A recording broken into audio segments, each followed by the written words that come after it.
it's Monica with your best female figure. Welcome to day 19th of vlogtober. That was the Cramps playing Queen of Pain, and I found a video with a bunch of Betty Page footage of her dancing. So I've never been like a huge Betty Page fan until I saw her performing. And then it all made sense to me. For last night's workout, I just was dancing around to this song and trying to imitate some of the moves that she was doing in the video, which I don't think I'm doing a very good job, but it was fun to do this after the workout, which is coming up later in the video. So yesterday morning was kind of a slow, lazy morning because Justin was home from work. So we went outdoors. It was really nice, and we finished decorating our front yard. We made this spooky scarecrow with claws from bits and pieces of all these different costumes that my son and Justin have worn over the past Halloweens.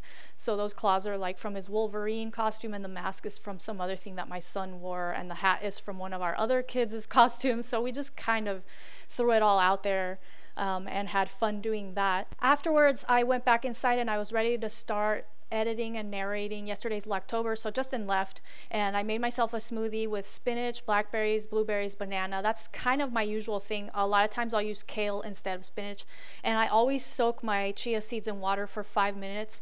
I used to use soy milks and rice milks and almond milks or yogurt, but I found that cutting that stuff out really makes a huge difference in your daily calorie intake. It helps you to stay within a range that's right. Well, at least it helps me. And also another thing that I've cut out a lot from my smoothies is peanut butter. Every now and then, like yesterday, I will have it, but I used to do that a lot more and I haven't, and it's made a huge difference in terms of weight maintenance.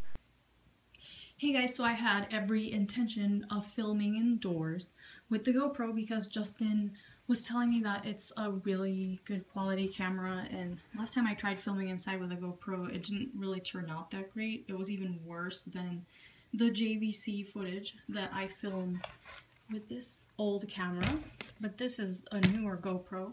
But anyways, I was working so hard today that I lost all the light. So now if I film, it's not going to look that great, and I actually have to wait until it gets totally dark so that the lighting situation in here is improved, because I've noticed that if I try to film at dusk, that's when the lighting is the worst, and that's generally when I work out though, which really stinks. I wish there was a way that I could improve my lighting situation at the time when I need to train, because I'm not a morning workout person, and I barely ever work out at noon. I used to a long time ago, but it just doesn't work for me. My body doesn't like it, and I always do what is right for my body. That's how I stay consistent with fitness for, 25 years now. Anyway, I am getting ready to do a sexy back workout video. So it's going to include exercises to tighten up your back and make it more narrow so that your waist looks small. Last night's workout started out with 5-minute warm-up with a lot of chest openers and scapular retractions because we're working the entire upper body. And then I did this combination exercise, which is a dumbbell pullover fly tricep extension on the stability ball. I highly recommend that you do this on a stability ball and not on the floor. If you have to use a bench, that's fine, but a stability ball is going to get you much better range of motion, and you're going to be able to work all the muscles more effectively without having to use a ton of weight.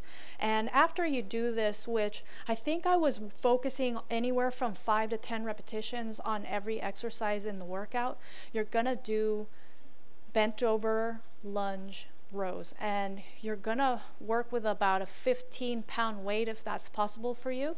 I've been actually trying to remember to go grab the 20-pound dumbbell that's in the garage so that I can go a little bit heavier with this exercise. I've actually done bent over dumbbell rows with 32 pounds is the heaviest that I think I've ever done, but I honestly don't need to be lifting that much weight.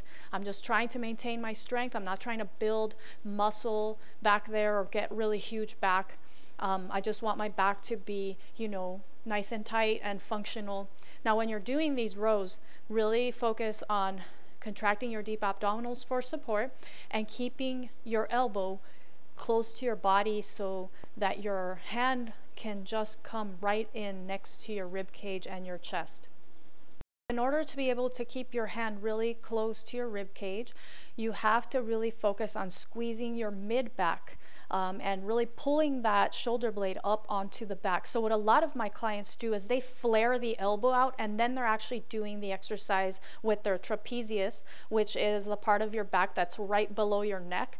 And you know, if you do that on a regular basis, then you're gonna get that really hunched over kind of big back look, which is probably what you're trying to avoid.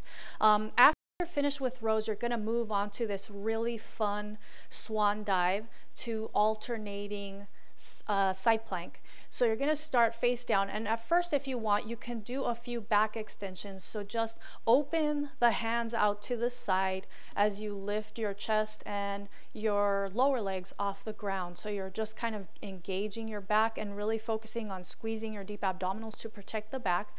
Then once you do about 3 to 5 of those, you're going to press up into that swan dive, release the hands, dive down, come up into a plank, and then squat thrust the feet in, and then you're just going to alternate from side to side, and then you slowly lower back down, and then you press up, making sure that you're squeezing your shoulder blades together, jump the feet in, and then alternate again side to side. This exercise is really fun, and if you're doing it correctly, you'll feel your deep abdominals working, you're going to feel your entire back being worked, and you're also going to be working your arms, shoulders, and obviously you're going to get a little bit of extra calorie and fat burning because of that little jump that you're adding. If you don't feel that you have the coordination to do all these moves back to back, you can just break them down into each exercise and work on each exercise separately. So first you would work on the swan dive, then you would work on the squat thrust, and then you would work on the alternating side plank, and then you would work on lowering down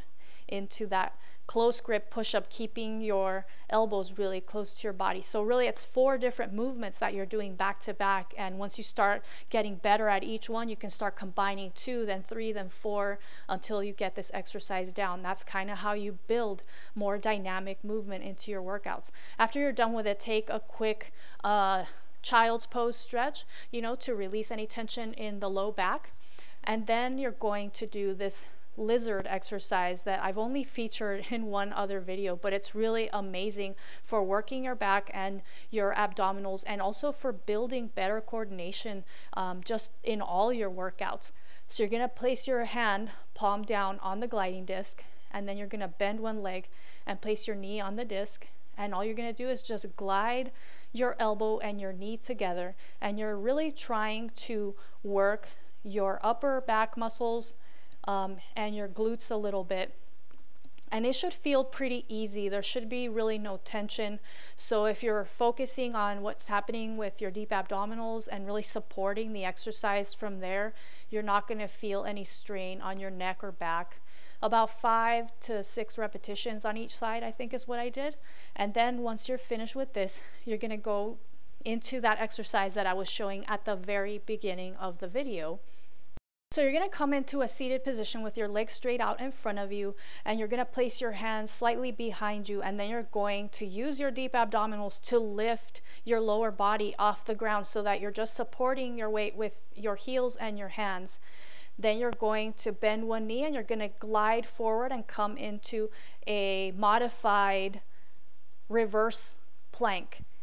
So if you're squeezing your deep abdominals and using your glute muscles and also engaging your mid back, you're going to be able to lift those hips pretty high. And this exercise is actually pretty fun because you're just rocking back and forth. And if it bothers you to throw your head back, you can always kind of keep it more facing forward, so don't drop it back as far. That you can do this exercise, which is totally optional. So you come into a warrior stance and you hold a band with your front hand palm up and your back hand palm down, and then you hold it pretty close to your body like you're holding a weapon, and then you just pull it apart by squeezing your mid back and your shoulder blades together, and obviously your triceps are working as well as your rear shoulders. This exercise is really fun, and it's just another way to do a band fly, which I've shown in many other videos. It's a really great way to get a little bit more back work in there with a band, which is a really nice resistance to work with because it teaches you how to control movement as you go out and back in. And then at the very end, you can do this really quick stretch to release any tension from the neck and shoulders. Just wrap the band around your shoulder, pull it down really tight, and then just do circles against the resistance of the band. So 5 back, 5 forward, and then shoulder to ear 5 times, and then switch over to the other side.